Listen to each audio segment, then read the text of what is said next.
welcome to the NewsX Sunday Guardian Roundtable. Well, ever since the monsoon session of the House has been rocked by what is known as snoopware, which is the snoopware scandal is a part of a global scandal regarding, which is also known as the Pegasus scandal. Now, what is Pegasus? It is the spyware developed by an Israeli firm, NSO, which is sold only to government or government-vetted agencies. What does Pegasus do? Well, with a simple missed call on your telephone, it can actually infiltrate your phone, get access to your emails, your SMS, your WhatsApp messages, everything. It kind of knows all that is to know about you. And this is where we come in, or rather, the Wire.in has been part of a global investigation to actually unearth this scandal. They have investigated several hundreds of Indian telephone numbers that have featured on a leaked database of 50,000 numbers, believed to have been linked to potential targets of Pegasus. And in fact, joining me to tell me more about this is, of course, MK Venu, managing editor of the Wire.in and founding editor. And we have Radhika Ramaseshan, she's a columnist and commentator, Sandeep Ghosh, also columnist commentator, and Dilip Cherian, image guru and commentator. Venu, first of all, congratulations on this scoop, and you really rocked the parliament at least. But can you tell us a bit more? Who all are on the list? I've left all that to you to highlight to us exactly what this scandal means. Actually, Priya, much of the list is already out. Maybe there'll be another story, and since these stories are being coordinated from Paris, Forbidden Stories, that the organization, the non-profit body which promotes journalism, investigative journalism, especially coming from authoritarian geographies, polities. They are the ones who are coordinating this, and they and Amnesty Technology Lab are the ones who received this whole database, which is also now being inquired into. How did the database? In fact, even Israeli government, I read somewhere that is also setting up some inquiry to figure out how such data has got leaked, etc. So they sent these names to various. Initially, they just did some testing of some phones. So 4 months ago, they requested one of their freelancers in India. I can name her. Her name is Sandhya Ravishankar. She does work with Forbidden Stories. So through her, they approached me and Siddharth, and they suspected, they had our numbers, of course.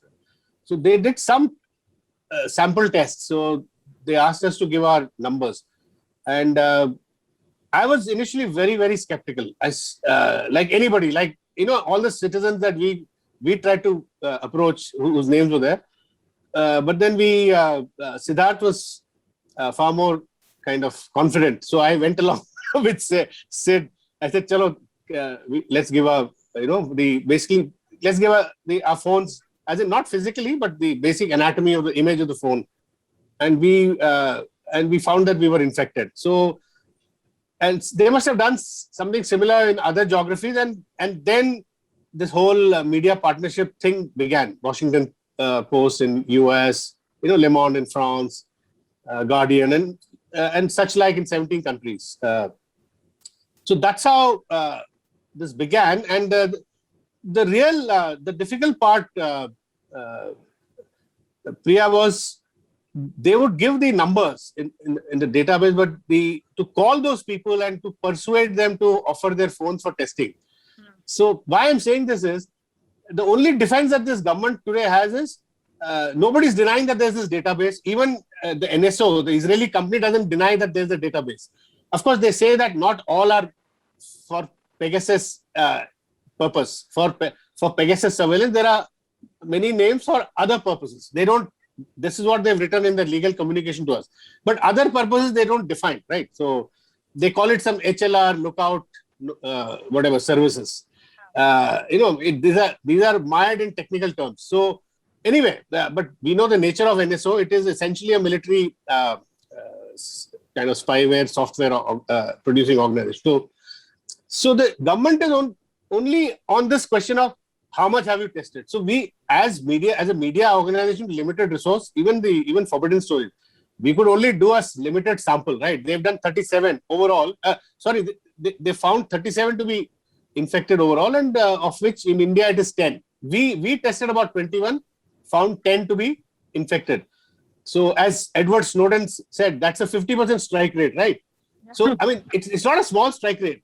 So if you really did a huge number testing for say 1,000, 2,000, 3,000, you might find more infections, right? So I keep telling people, sample is like a small sample size is a bit like you say 800 million voters. You do a sample of 20,000, right? 30,000 to figure out, to generally assess what is going on. So this is like a sample, right? So any statistician would appreciate this. So having said this, our only contention now, Priya, is that we are not saying that this is about wire or some media versus establishment, opposition versus BJP. This is a global problem, and Pegasus is a serious issue which has implications for democratic institutions around all these countries, which pride themselves on their democracy, which I presume India is also, which Pratap Banu Mehta today has written, is implications for institutions of democracy. So our only contention is, even if we take government at face value, they say we have not done it, but at least then it's your responsibility to find out who's done it. Hindustan Times in its edit has written it could be a foreign power. In that case, it is even more serious. If some foreign power is attacking you, then it is even more serious. So, and it has greater implications for our democracy and national security. All we are saying is we want an inquiry. We are not in a tutu meme game. So that's where we are at this moment. So we'll now figure out what happens now, because government doesn't seem to be in a mood to do any inquiry. Meanwhile, France has instituted an inquiry. I'm told Israel is also instituted an inquiry, and the Israeli company has also made a statement 2 days ago, saying, admitting that yes, it's possible that their spyware may have been used for human rights violations. So this is the situation, I think our show is also invested by some spyware, because we are going on and off. But Dilip, the political impact of the findings, because political leaders are on it. There are several opposition leaders from Rahul Gandhi, businessmen like Anil Ambani are on it when he was part of a crucial deal, defense deal. We've seen the Supreme Court judge. So the names that are on it, the CBI or former officers, do you see a pattern here? What is the political message that you see from the people so far targeted? There are three political messages as I see it. The first is that this is just, as Venu has said, this is just one product used on one bunch of people. So I would say that this is probably a warning call that this is not the only software which is being used.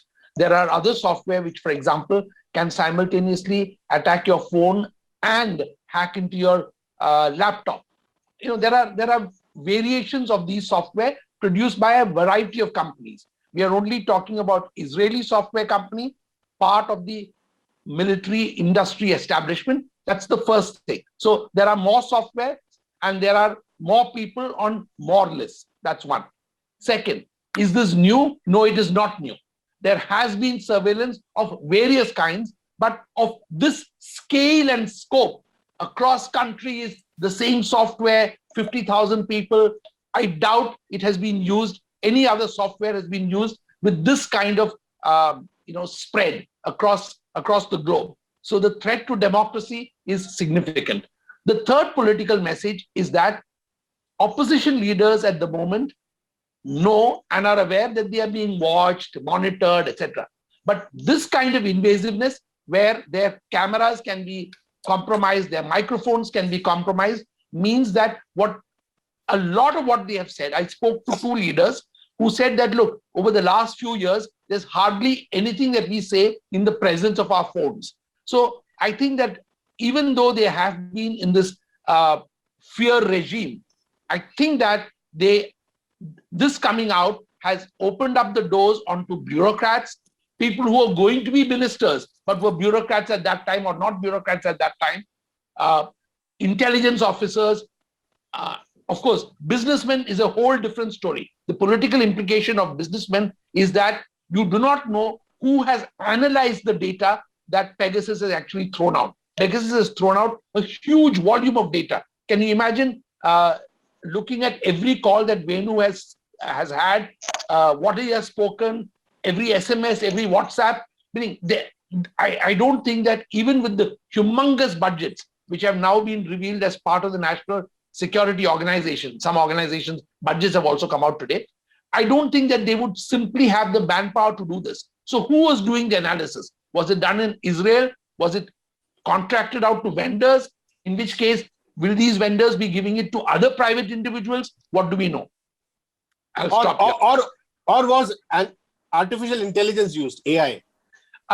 It's very difficult, Venu, with artificial intelligence to sort out things other than simply be able to pick out voice patterns or word patterns. But, to actually make out whether Venu speaking to Priya constitutes something that they need to focus on is impossible to, even for the AI system that I have seen. Let's assume the Israelis are 4 times as powerful, but it's still very difficult to do content analysis, and certainly it can't pick out either irony or sarcasm. True.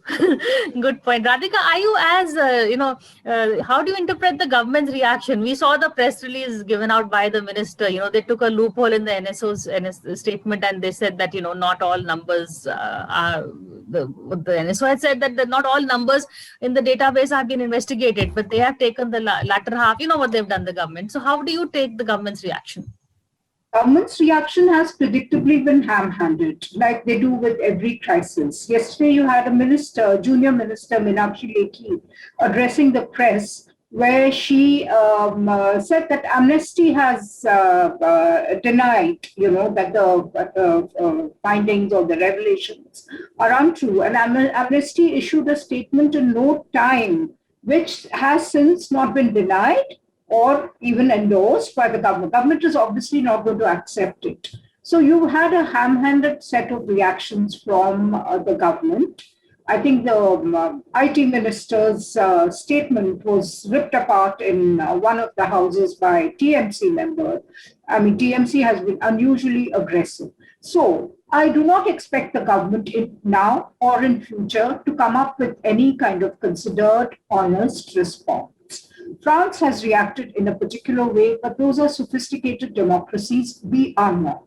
I mean, I really wonder which stratosphere we inhabit. Now, having said that, I would think that the most important need of the hour is to constitute a JPC. Let's be practical. Let us see what is in the realm of the practical and what can possibly be done. Yes, a JPC, though Mr. Shashi Tharoor said no as the standing panel chairman, but he's grandstanding.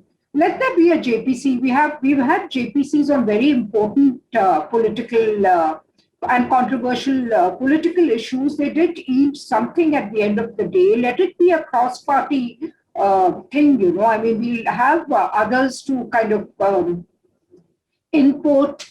A range of people will be interrogated, because this to me looks like a humongous affair, as Venu pointed out and as Dilip Cherian pointed out. It is not just confined to a few individuals being snooped upon. I mean, this is something which goes into the heart of the mind. I mean, even your mind space is no longer your space. I mean, it's almost as chilling as that. Yeah, it's as chilling as that. So I think a JPC is very important, since political leaders have been snooped upon, both from the ruling party as well as the opposition.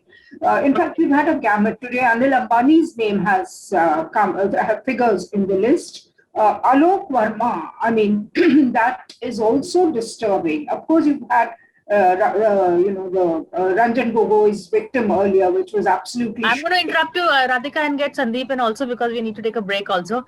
Sandeep, the fact that, our reaction is not really what we would have expected from a democratic government. Do you find the reaction falls short, or are you satisfied with it? First of all, I'm also surprised with the reaction of this panel. And, it's very difficult for somebody like me to come into this sort of a panel where people have already made up their minds. As I say, I feel like one of those Pakistani, army men who are called to the TV shows only to be bashed. So with that, because I start, especially coming at the end, at a disadvantage as a tail ender. Because you were See, first of all, from there, first your of all, signal had no. lost. So don't play the victim card, Sandeep. You lost the sorry, signal. no, that's fine. In between it happens, but hearing everybody, it seems everybody has got only one point of view. First of all, let me say this. I think people are suddenly behaving as, innocent, injured, and, this is something exceptional. All governments do surveillance and vigilance, and it's not from today. Technology has changed, ways have changed. It's been But from that time argument immemorial. supposes that there is vigilance happening. No, that no. you, at least the government is Of course, admitting. there has to be. There has to be, and nobody is above it. Today, 20 years later, declassified document shows in the 70s more than 1,300 journalists, Indian journalists, were compromised. How many articles? More than some 20,000 articles were planted during that period by the US and the CIA and the KGB. I may not be around 20 years later. Somebody else in 20 years later will see today's thing. A lot of names may come. So it is the responsibility of government to do surveillance where it's necessary. I'll come to, don't jump at me. Let me come to the point. Okay, so the surveillance itself, I don't think is an issue. Number two is Pegasus. Some countries like the US, China may be having their own software, which is far more sophisticated than Pegasus. Countries which do not have may have to go for a third-party software or hardware. Even that, I think, is fine. The only question is authorization of snooping or surveillance, whether that is happening in an authorized manner or unauthorized manner. And nobody is really, according to me, beyond reproach, or everybody around, just because you're a journalist or just because you're an activist or just because you're in a judiciary or something, doesn't make you cautious. Okay, and history has shown, people today, again, if you go back by those revelations of classified documents, some publications, I'll name them, something like Imprint, which one of our time everybody used to swear by, it was seen as a CIA conduit. There were people planted there as editors. So nobody, and if a government is not doing that, I think the government would be failing in its responsibility. So let's come to the point whether, I think the key moot question, according to me, whether there was authorization, whether do we have an oversight principle in place, mechanism in place, those are the issues. We cannot jump just because somebody is named, and we are very conveniently saying, what is even Amnesty saying? They are saying these are potential targets. The word potential, everybody is forgetting and saying that, oh, Amnesty has refuted this thing, but they have. So those are legalese. Whether somebody is saying this is a potential target, somebody is saying it's a marketing list people have done, oh, these numbers are on offer if you want those people. So somebody is doing the homework earlier. Those, according to me, are all collateral issues. And if somebody is saying that this is India's Watergate moment, I think they're living in also another universe. Nothing has been revealed in terms of actual transcripts, recording, etc. We have seen earlier Radia tapes and all that. If people have brazen those out, those have been forgotten today. Let me tell you, even this will get forgotten. So let's not really blow it up as a huge scandal where you should just see a Snowden movie to see how everybody does. When we discuss the Pegasus, first of all, your name being on the list, I think Radhika or someone spoke about the fact that don't you feel violated? Because these transcripts may not have been made public now, but there is the very possibility that they will be made public sooner or later. I mean, that's putting you. How do you feel when you know that your conversations and your private chats, everything is out there in the public? Yeah, you do. I mean, as somebody said, Radhika said, the scale, technology has transformed in such a way that the scale of these kind of operations are huge now. And you, as Radhika said, you don't know whether your private space, your mind space is your own. And this is what Yuval Noah Harari also says, that the way technology is developing at the moment. Technology is only trying to gauge your external, say, needs and desires. At some point, it will get into your unconscious. It will start determining your unconscious choices. Through whatever genetics, etc. Of course, that's a long-term thing. I'm just saying this to to establish the fact that that this is serious. And nobody is saying. I mean, Sandeep just said that this has been happening in the past. So therefore, like earlier episodes, this may just sort of taper off. No.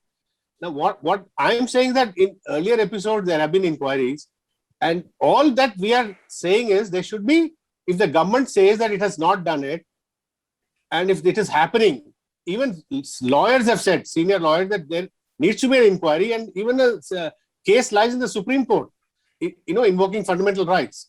So just because it has happened in the past does not mean we do nothing now, right?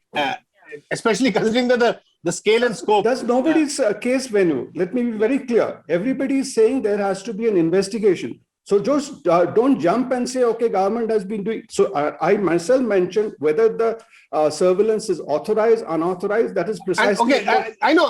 What has happened in the US also. So Sandeep, do you agree that there should be a government of course, independent inquiry? In every forum, I have said there should be not only a government inquiry, there should be an independent inquiry. Okay, so we all agree there should be an independent inquiry. And if there is a SIT, I'm happy. but the problem you'll have there, Venu, is nobody will give the phone. So then what do? You assume that just because your name is there, you have been violated. No, I'm not assuming. Sandeep, at the moment, His phone has been checked. Venu's phone has been checked. I know Venu's have been checked. I'm saying if you do Sandeep, this 500 names, if out of 500, 490 don't give their phones, can I finish? Sure. Let Venu finish. As at the moment, I have said at the outset, it is not about some 10 individuals whose phone has been tested for Pegasus. It is not about a party versus BJP or some media versus the establishment. It is a global problem, and I agree with Snowden. If this Pegasus is not some globally determined regulatory cap is not put on this company, 50,000 database could become 50 million in 10 years. That's what Snowden has said. That's the scary part. And as far as India is concerned, I want this government to take the lead, Modi government to take the lead as a democracy, leading democracy, to find a solution to this. And the India specific problem, again, this is something that Sandeep was pointing to.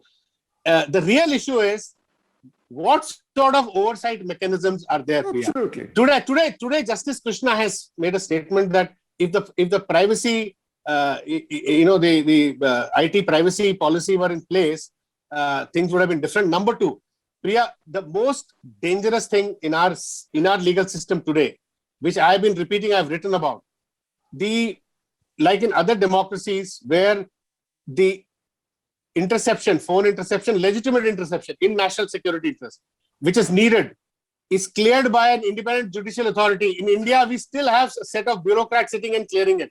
This is unacceptable for a democracy of India's size and history. It is unacceptable that a few bureaucrats sit and decide ki inka hona chahiye. And I bring in another extraneous but related issue.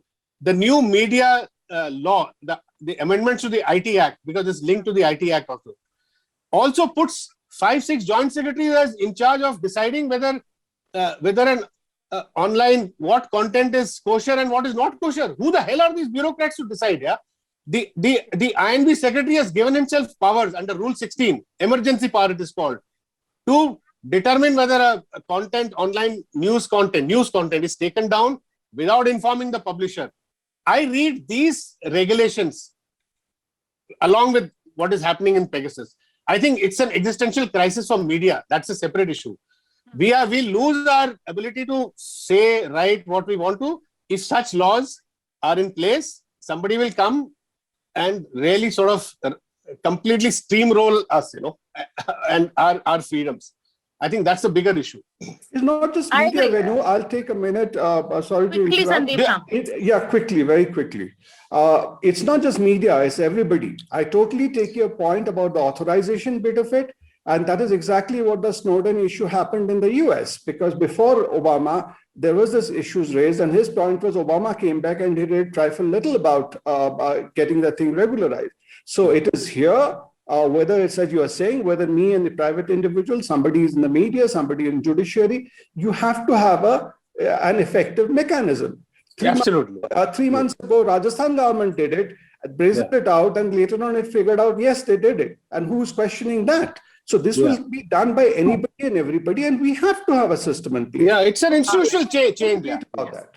Okay, Radhika, you want to come in? May I remind last word. Sandeep Ghosh that it's not always been brazened out. Governments have fallen because of surveillance and snooping. Let's not forget, Rajiv Gandhi pulled out support to the Chandrasekhar government because he thought that the Haryana police were snooping on the Congress. Then you had Ramakrishna Hegde, who had to resign because of allegations of phone tapping.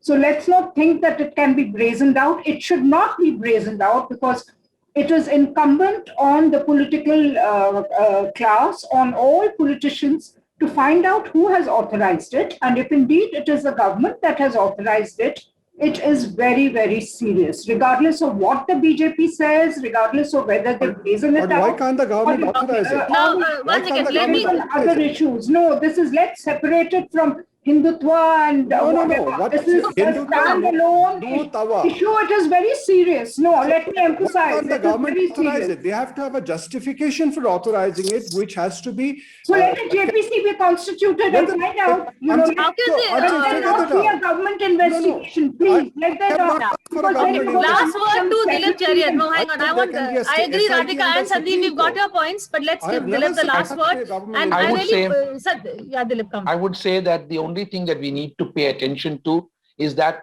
the problem is not localized, it's globalized. We can only address the localized issue, which is India, whether it's a JPC, whether it's the process of the IT law or the authorization process that Sandeep is referring to. It really needs to be examined in the full glare of public scrutiny. We cannot have it happening by juxtaposing, whataboutery with, it's happening elsewhere, etc. We need to open it out, and we also need to recognize that the world ahead has even more invasive spyware waiting, and therefore we might be even more compromised than we realize today. Thank you. Which is why we need to put systems in place. And my worry is also not, of course, what we've discussed, but also the fact that how much of an impact will it have? Is this just an English media issue? Is it going beyond to the heartland? Because as we said, it happened in Rajasthan, it has happened earlier.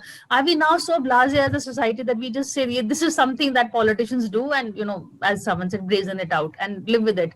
Or will we actually see the worrying signs, as have been pointed out by some of our panelists, and actually put checks and balances in place? That is the real concern today. Thank you all for this conversation, and thank you for watching this show. Thank you.